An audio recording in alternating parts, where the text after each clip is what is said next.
welcome, Kent, to the video today. Thanks a lot for coming on and sharing your story with the Funjible Games community. So why don't we just dive right in and let's get a little bit of background from you, who you are, where you're from, what got you involved in gaming, and then now what brought you over to Web3 gaming. Yeah, absolutely. And again, thank you for having me. I'm really excited to be on this. So I've been chasing and asking about this for weeks, actually, so I'm really excited to be here. Oh, great. But I'm the Chief Product Officer at Directive Games, so I'm kind of in charge of looking at our product vision across all of our games and what we're doing. And right now we're building the Mchines Arena and Civitas. But a little bit about myself. So I've been in the games and the film industry. Actually, this year is my 20 years I've been in the space. So I started working on games, I think on PlayStation 2 was my first introduction to working on games. And I spent a lot of time working at LucasArts, working on Star Wars products before Disney,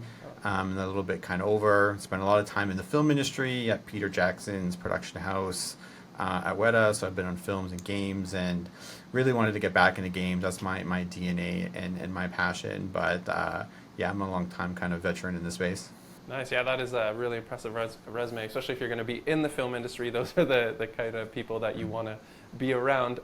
So you just sparked my curiosity. You're saying you're working on games in PS2. That's like the glory days when things were first starting off. What kind of games were you working on PS2? So I was just getting out of school. So obviously when you're a student, you take whatever work you can get.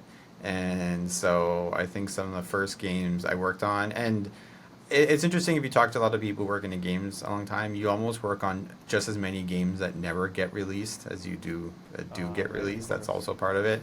But I think my first game was actually like a John Deere tractor farming game on the PlayStation 2. And nice. Like I said, it was coming out of school, and so I was schooling in Vancouver, and actually Vancouver had a pretty strong, deep gaming industry. So just you work at whatever you can when you're a student, and I was like, yeah, 20 years ago. So worked on PlayStation 2, and then feature phone, then obviously Xbox 360 came out, and then PS3, then worked on a lot of stuff there, some Transformers products and other things like that, and that led me just working up and working at a dream company for me as a child, obviously working on Star Wars stuff, the mecca of nerd life, of just throwing yourself in and being part of it, and that was a pretty amazing experience. And yeah, it doesn't feel like that long ago, but it definitely is when you start counting the years.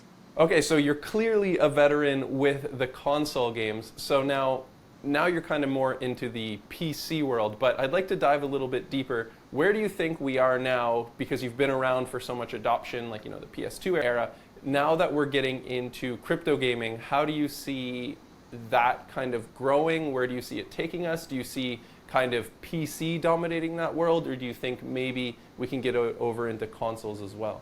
I guess my view when I think about these things is I never take it like something's going to supplant or replace something else. And like I said, I've been in games a while, and when there was PC, then there's console, and then when mobile free to games just started, or just even smartphones, there's premium games, and then the transition to free to play. Everyone's kind of had this conversation oh, console's dead. That used to be a conversation when smartphone gaming came out. Everyone's like, well, that's it. Console's dead. How are you ever going to compete?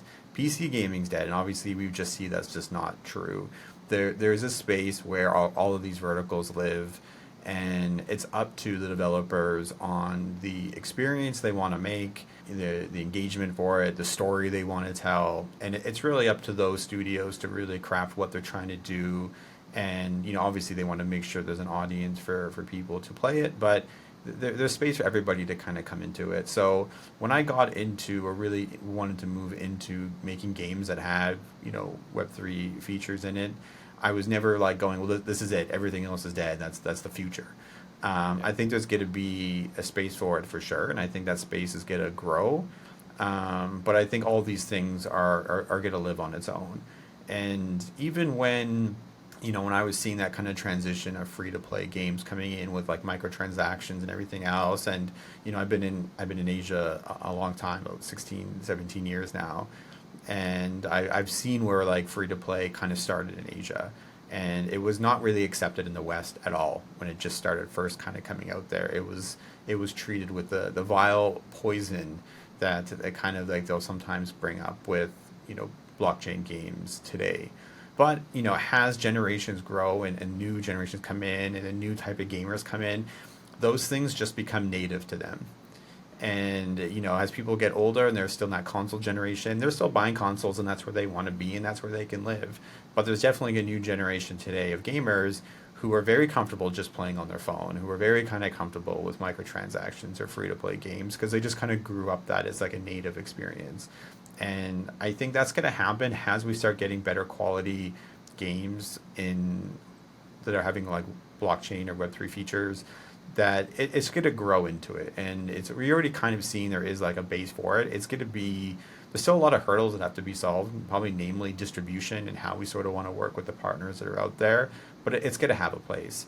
And most of it has to come down to making sure that the development studios or the game developers have an actual vision for their product. Like, why are you making this game? If it's just because you think there's more money in blockchain or you want to sell things, you're setting yourself up for fail. You really need to understand like what you're making and why, and then have like a purpose for it. Yeah, no, exactly. The purpose behind it, and you have a team that's driven, is what's going to bring us forward in gaming. So let's dive into Mchines Arena now. So for players who haven't heard of it yet, when we're talking about more traditional games that already exist, what would you say this is most similar to, and then what are you guys trying to accomplish moving forward? Yeah, I'll probably name at least some games that some people won't know. But we had definitely inspirations that we wanted for the Mchines Arena and what we wanted to achieve. We wanted definitely something that was cross-platform, and that's kind of at like Directive Games, part of like our DNA as a studio, where we really believe that you should be making products that can be accessible from whatever players want to play on. And that kind of goes back to what I was saying, there's different verticals and different people.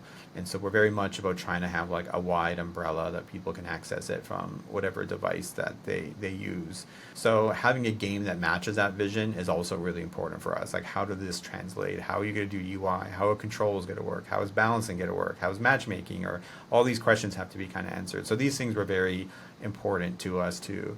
And when it came to the Mchines Arena, we obviously have the IP itself. So the Mchines world is like an IP that we've kind of created. So we tested and built this IP first with a thing called the Mchines AR, which was the stuff we did in collaboration with Apple between 2016, 2017. We have comics on Dark Horse Comics with the Mchines. So we really wanted to sort of like bring out this world more and kind of expand on this universe that we had.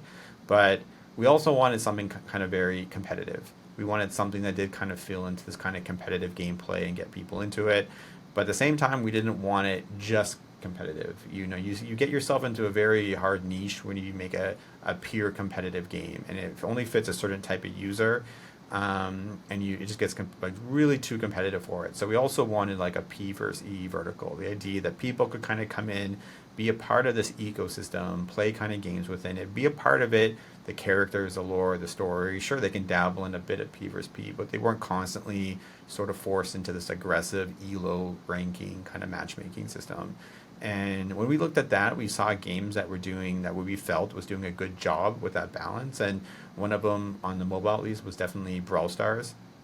If you kind of think of Supercell's project, is very sort of like, obviously they have an art direction and a style that feels a lot more kind of casual and light, but you're not always kind of forced into this kind of competitive play. You have these kind of options to fit in different gameplay for your style, but still be a part of it. So that was very kind of compelling to us, kind of making a world that kind of felt like that. But we did want to kind of turn it up a little bit of a notch in terms of like the visuals and the fidelity and the type of gameplay and kind of users we wanted to attract for it. So we do have that kind of more like obviously our own art direction, but a little bit more kind of mid-core kind of style kind of to it. But if you kind of people playing it now, you can see there's lots of sort of single player PvP game modes. We're coming Death Run, and we're kind of working on new game modes even today to kind of get people into it. So we're definitely going in. That's definitely like a big thing for us. But we also looked at other games that kind of came out in the last like 10 years. Like I was a big fan of Battle Right, which kind of has a little bit of a sad story to it, but it was at its core, it was a really great game, and the team did a good job on that. We're also kind of inspired by even things like Overwatch. And I think we got some early comparisons like that actually from our team, which is kind of interesting because it's a top-down shooter, but it definitely has this kind of feel like, oh, what if Overwatch was kind of more this kind of casual top-down shooter game instead of this kind of FPS. And so we kind of get those sort of verticals, at least kind of comparisons we've kind of got back from our community, which, I take as a pretty big compliment, to be honest. But yeah, there isn't like too much for it. And I think that also kind of plays a big part into what our strategy was also of where we competing, who we kind of fit into. And the big thing is like we didn't want to make a MOBA. We did not want to be in that space, but we think there is a lot of space for gamers who want something kind of competitive, but they're just kind of burnt out from MOBAs. People have been now into some of these games for 10 years or 12 years on one game, and they're looking for things different. And that also kind of matched with our game. So the average kind of match length in Mchines Arena is like about 5 to 7 minutes. We also want the ability that people could jump into a game that had a quicker time, more into the action, a lot faster, kind of quicker rounds that lets you play more games. I think I've played a lot of MOBAs and competitive games too, and I think there's a lot of burnout from people who have like 30, 50, 60-minute matches, and then you lose and you're like, I just don't want to play again right now, and it's just a burnout for it. So I think we're seeing that a lot with games too. People want games or things they can play now where they can really kind of control the time and their investment into it. So these are all like very early, honestly, like almost day one, first week conversations we had when we started designing the Mchines Arena. But at the main point, it still needs to be fun, and you still need to have your own development team bought into it, that this is a product that's worth making. So we actually just committed to like a 2-week sprint, a very, very rough prototype of the game. And we built out, at least the gameplay wise, like the core functionality of the game in 2 weeks. And we just kind of got the whole company to play it. And what we kind of saw was people just having fun. They were laughing, they were trash talking each other, even though like you kind of hack things together, it's all placeholder, you're just trying to prove the point of the game. But I think for myself and the other sort of like leaders and stakeholders in the company, we're like, man, something's here. People are having fun. Like they're laughing, and once your dev team is actually enjoying a product, they put a little bit of love and kind of passion into it. So the buck kind of stops there. If the team's not into it, they're not enjoying the product, then you're doing something wrong. So that actually just gave us the kind of conviction to go forward with this and take it forward. And that kind of started in end of 2019, 2020. And we just kind of went with it by knowing it's like a true kind of passion project with it. And then obviously we started developing more the vision of the product as we were making it. Nice. Yeah, very impressive. When you have your devs that are excited to play it, that's definitely a good sign. Okay, so for people that are wanting to get into Mchines Arena, but they don't fully get what it is yet, what is Mchines Arena?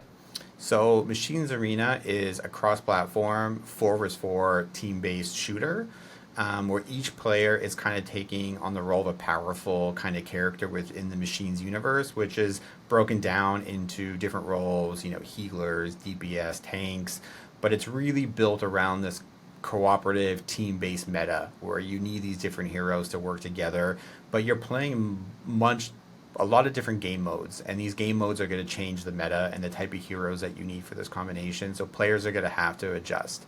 But it's more than just competitive play. You can also be taking these heroes and kind of bringing them into PvE and playing single player missions or kind of co-op. Now, the exciting part about that is this whole thing is built around this kind of lore in this world that we built. And they're not just characters. All these characters have a meaning and a purpose, and they're related to it. So as you play, you really start kind of uncovering some of the narrative character design behind these characters too. Nice, that's exciting. And I like how earlier you referenced that it's kind of like Overwatch and you get the feeling of Overwatch, but for a little bit more simplified top-down gaming experience. Yeah. And I think that's going to resonate with a lot of players. But now let's talk a little bit about Web3 itself. Where is your target in Web3? I see that you're going to bring in some digital collectibles. And then I was also going to ask if you're thinking of maybe bringing in a token. Yes, so we knew very early we wanted to do something in Web3. And When we started developing it, obviously we were just watching the space, and we have like a personal interest in it, and we were seeing things that was going on with Sky Mavis early on, or with Gabby with YGG, who I've known for a very long time, and it was just inspiring seeing people build. And I think when you're a game developer, you want to be inspired. You play other people's products because you get inspired and you understand the craft that goes into it and you want to make it. And when there's new technology, you want to understand, does that let me do something that I couldn't do yesterday? And that gets you kind of thinking, and your juice is kind of moving, like, what can we do? So what we sort of knew is we wanted to do something in Web3, but to be honest, at that time, we didn't know what or how. Not how in terms we didn't understand maybe the technology, we just didn't really understand maybe yet like what we wanted to do to get it out. But we used that time to sort of just focus on the product and make sure it's fun, because at the core, if that's not there, then the other things don't matter. So we kind of focused on what was important as we started developing sort of like our strategy of what we wanted to do to bring it to Web3. Now, the one thing that was very important to us day one is we kind of said internally, we do not want an earn-based token in it. And this was something we actually said to ourselves in 2019 and 2020. And the reason for this is the history of our company, Directive Games. We came out of CCB Games in 2014. So a lot of our team are some of the original guys on EVE Online, and they have a deep understanding of virtual economies and macroeconomics. And we know there's certain games that make sense to have a token and some that don't. And we just didn't see a scenario by putting a token in here and trying to put these artificial sinks on a game like this would make the experience more fun. So we just knew very early that wasn't something that we wanted, but we were really strong believers in the idea that as players play games and you unlock characters or skins or other sort of assets, that you owning those things and being able to do stuff with it has value. It's like the original dream that when we talked about when Web3 was coming out was asset ownership, and it's kind of like fallen off that people don't care about that anymore. They think people don't care, but they do.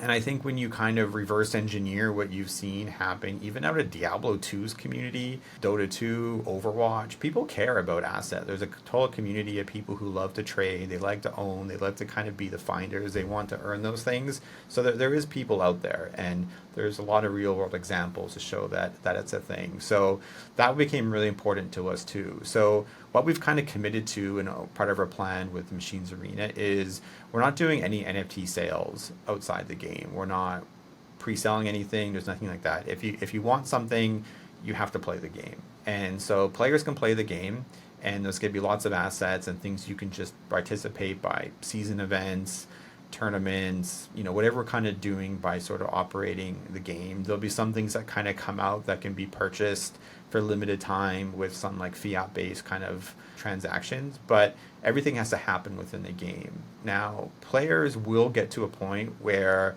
they sort of unlock the ability to mint. It's like a feature you actually have to unlock. You just don't have it day one. And then that feature is kind of there for you whenever you want to use it. It's really sort of your choice, but players will have the ability to make a decision when they want to take anything they might have earned through, a season event or anything going on, go, hey, I think this item's pretty special, I want to keep it, or hey, I think other people want this by seeing what's going on, and then they're going to choose to be able to mint that when they want to, and then they're going to bring that to the Ronin kind of network. So everything you're going to ever see for the Mchines Arena in terms of assets is a completely player-driven, determined market, where it's completely up to players to make that decision that they think something's worth minting to either keep for themselves or trade, but it's completely in their hands.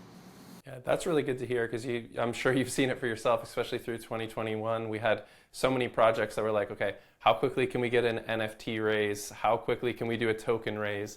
And then all their energy goes into marketing and building up this thing to try and sell tokens. And then that energy doesn't go into actually building the game. Yeah. And then not only are you putting energy in the wrong place, well then now, as with anything with like hype marketing during a euphoria phase, the price of the tokens and assets are going to go all up, and it's going to be your players most likely buying those things near the top. So then not only have you focused on the wrong thing, you also, as everything goes back down, you have all your core players who would normally be excited for you and on your team now hating you because you've just like lost them a lot of money. So I really like this perspective, and I think an economy like this where you're kind of growing it with the game, we'll see like a lot more longevity. We just need to get people excited and playing the game, and then it's more an exciting experience to get a digital collectible rather than like a forced ticket entry. And then you don't have like, you have the play for fun without like, you know, grinding it out. Like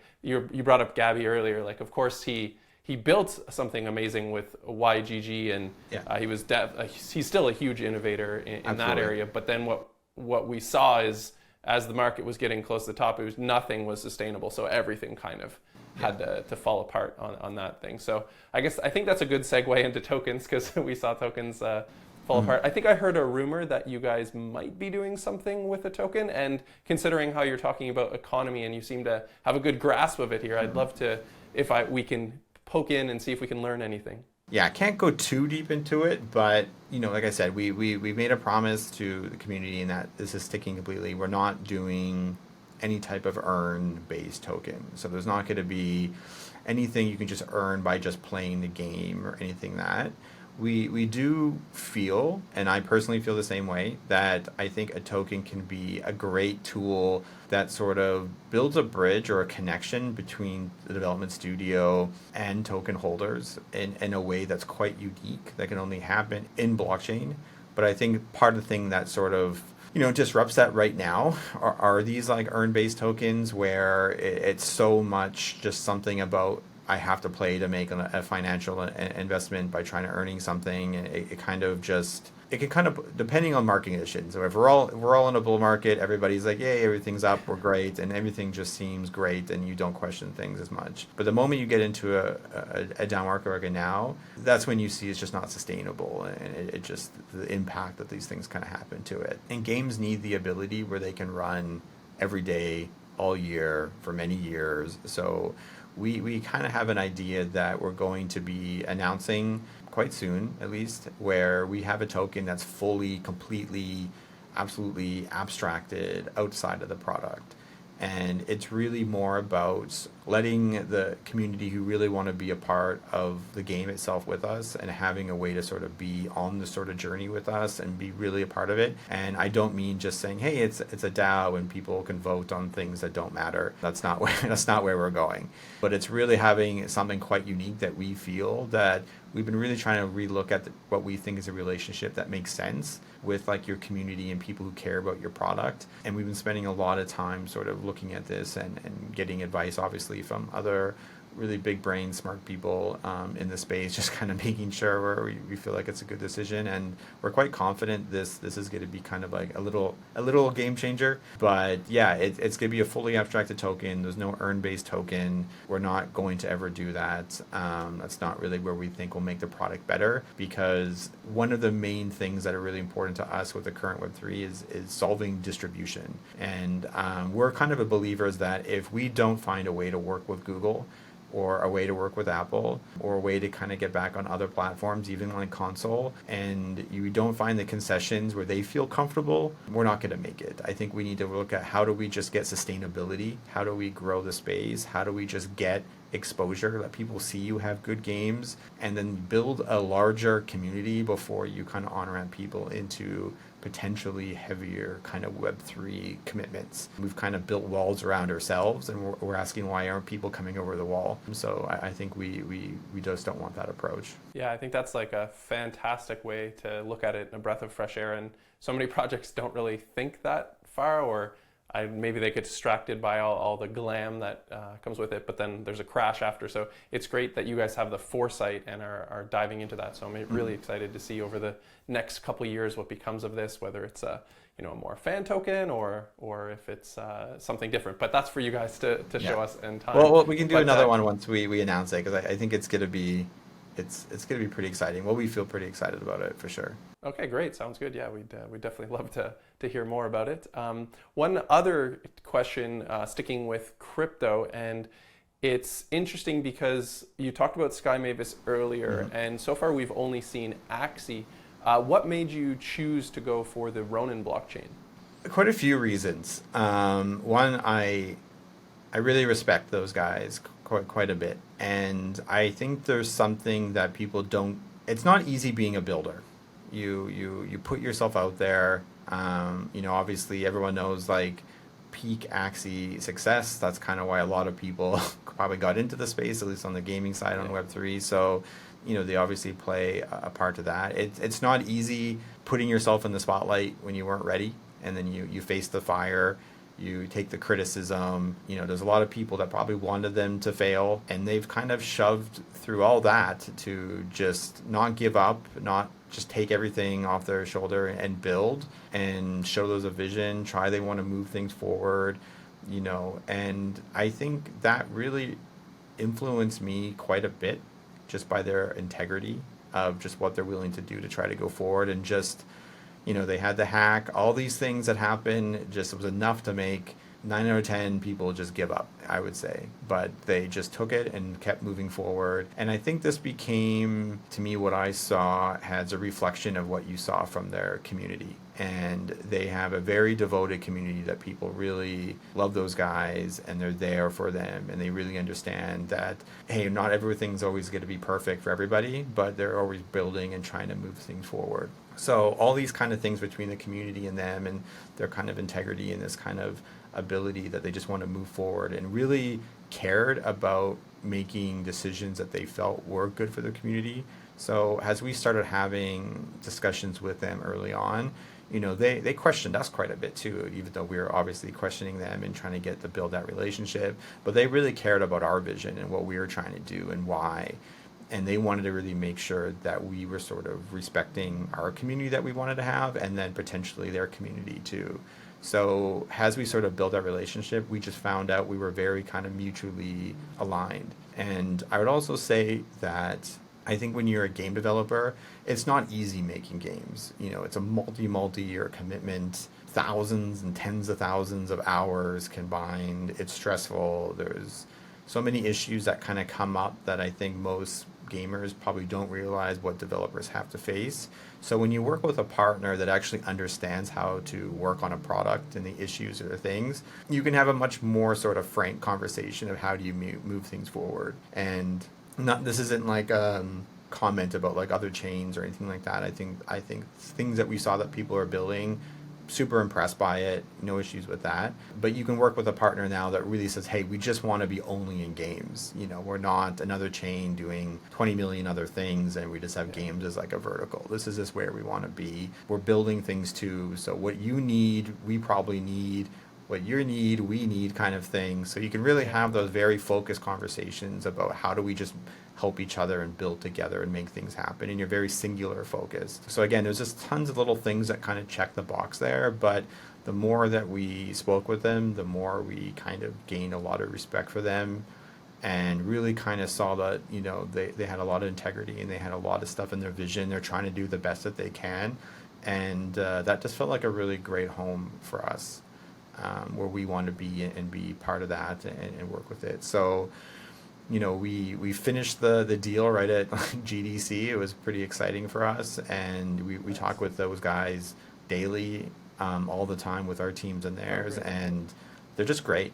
It's really a great partner to work with, and I think we 100% made like the best choice to bring the Mchines Arena to Ronin. Nice, that's amazing. And like you were saying, if they've got the community that's already participating in the blockchain itself, that's just more eyeballs that then comes to Mchines Arena. Yeah. So that's an exciting follow through. But so now for that community, for the people that are going to start coming, checking out this game, where are you now in terms of your development stage? What can players have access to now? And what can they be looking forward to in the near future? So right now it probably feels quite limiting for a lot of gamers. We actually have a lot of people who come in, a lot more than we expected. And so I think we've been pretty excited and amazed by actually how many people have kind of come into our closed beta which is right now just on the Epic Game Store.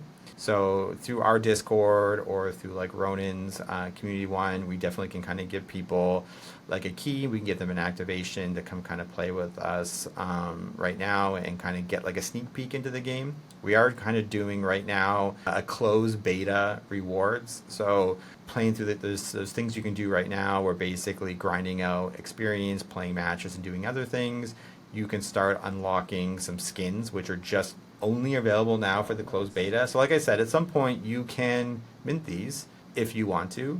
So you can kind of imagine, you know, Fortnite and other games too, once you're in year 2, 3, 4, 5, you know, there's going to be skins that people only got by now kind of participating in this kind of closed beta. Yeah. And they have the choice to make that tradable if they want to. So there is a lot of uptick to kind of just try the game and be a part of it and kind of unlock these skins. But we know kind of going forward that our kind of big focus is actually mobile. And we're kind of now working towards, and we're kind of talking to those platform partners and kind of working on a strategy right now to kind of start moving the game into a soft launch. We just don't have an exact date to announce, but we're pushing and working as hard as we can on our end. But our goal is to kind of get this into mobile, start having it out there in different countries, start getting testing for that, and then just work towards a global launch on all platforms. But cross-platform, like I said, is part of our DNA, and but we definitely see mobile as our main push for kind of growth and getting access to users. So yeah, big goals there. We have many different launches, and it's exciting now that people can get involved and get these OG skins because, like you're saying with Fortnite, anything could happen. Yeah. But when do you see when is your goal launch date for this? I'm always gonna say as fast as I can. But obviously, like I said, this is also a passion project for our team, and our own team has very high standards. And sometimes that also slows you down because you want to make sure everything feels like you're putting in like the best quality that you can. So we have new maps, new game modes, new characters all in development right now. We have so much stuff that we're trying to put into it. And it's a very easy thing sometimes when you're almost a ship, but like, oh, but if we just finish this next game mode, it's going to be a little bit better. So the team is really kind of pushing, just kind of making sure that we feel we're kind of putting out the best product. But there is a few core things that we feel are very critical and really important to the product and the team before it kind of takes that next evolution and that step. So we're still just kind of letting the closed beta happen, just getting feedback from people who are participating and playing and just seeing where we can make improvements. But definitely once we get it to mobile, which is our goal, to get as fast as we can. I wish I could say a date. I think if I say a date, my team might yell at me. But we're pushing as hard as we can, and I think as soon as we have that, and as soon as we kind of feel the numbers look kind of healthy in terms of like, hey, we're making sure people have enough things to do every day and play, then we'll kind of lock down like a global release date. So there's still like a few steps that, you know, some steps determine the next step's date kind of thing, so it's hard for me to say exact. But right now there's a lot of focus now for us to really just kind of get this on mobile and then start really sort of getting it out to, especially like the Southeast Asia community. Part of our partnership with Sky Mavis is like we really care about our community and the people who've been like in our Discord and chatting with us, and there's a lot of people from this region, so we want to make sure that we can get it on devices they can play with. Nice. Yeah, that's it's pretty exciting, and you don't want to give people false hope on launch dates. So I like your answer there, just working hard and making it all come together. So now for those of you watching this who are interested in checking this out, make sure you go to Funjible.games. On there we have a section all about this game. We have links to your website, to your Twitter, to your YouTube. I was watching the trailer before. Watching the trailer before actually this video, this interview, and it looked really exciting, high action. But for those people watching, other than checking out the game for themselves, where's the best place for them to keep up with news from you? Definitely Twitter. Our community management team and our marketing guys, like I said, everyone's like it's a passion project. They do a lot of work, always trying to make sure that like people see what's happening, giving leaks on lore, just giving information about the game, and we're constantly showing this. Definitely Discord though is the quickest. We always kind of share it on Discord a little bit right before Twitter at least, and there is people who are kind of organizing matches to get into like some P versus P matches and team based stuff. So definitely if you want to try it, feel free to come in Discord and just say hey. And there's a lot of devs that are in there too if we kind of get us on the right time zone, and we'll jump in a game with you, and so with the community there. So definitely connect us with there, and let's play a few matches. That sounds very, very exciting, and nice that the devs will come in and join too. I think that's pretty good incentive to pop into the Discord. Yeah, absolutely. But yeah, Kent, thanks so much for coming on today. I appreciate your time, and we've learned a lot. I'm excited about it. Appreciate it, Mike, and thanks for giving me the chance to talk a little bit about the studio and the game. Cheers. Have a great one. Thanks.